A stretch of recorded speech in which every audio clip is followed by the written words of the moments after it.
with things getting so bad in this country for members of the LGBTQ community, for women, for members of the African American community, for Latinos, for immigrants, a lot of people want to know, is it time to pack up and leave?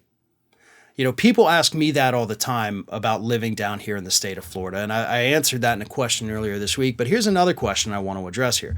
This is from Naomi Penelope McCarthy 9737, who asks, I'm LGBTQ, and I see things getting really bad.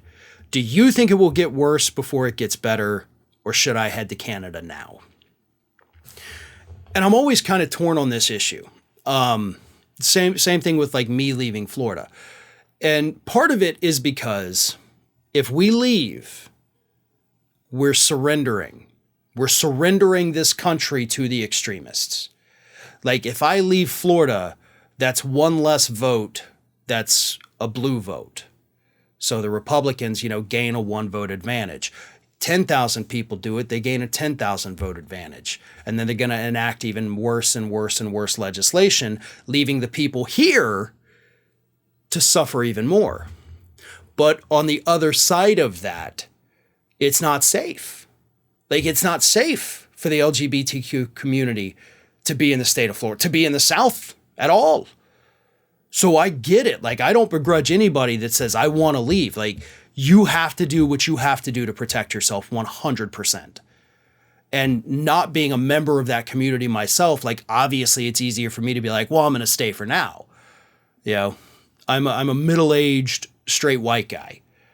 Like I personally am not being persecuted. So it's easy for me to be like, no, just stay and let's vote them out. Like if it were a different scenario, like if they were coming for me specifically, I would probably have a much different view on it.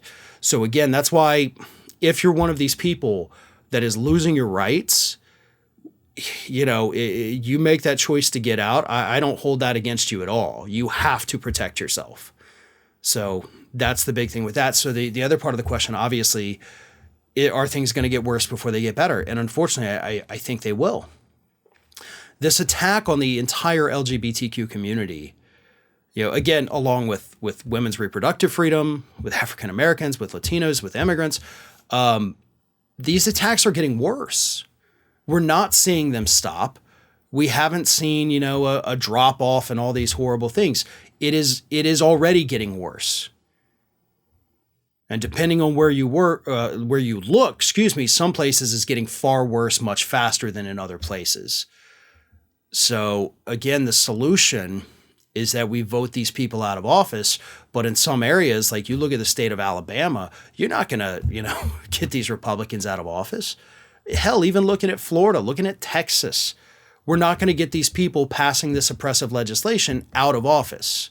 So yes, it continues to get worse until we enact real, strong protections at the federal level. And that's where the voting actually does matter. I'm not saying it doesn't matter at the state level, but obviously, if we can't do things at the state level, we've got to fix them at the federal level to stop what the states are doing, depending, obviously, on what we can do within our constitutional limits, because states' rights, they do have a lot of authority to do certain things. So, yes, it gets worse before it gets better. And I don't know when it will start getting better, unfortunately. Hey, everyone, this is Aspen. And did you know that for the low cost of $0 per day, you can subscribe to the Fair and Balanced YouTube channel.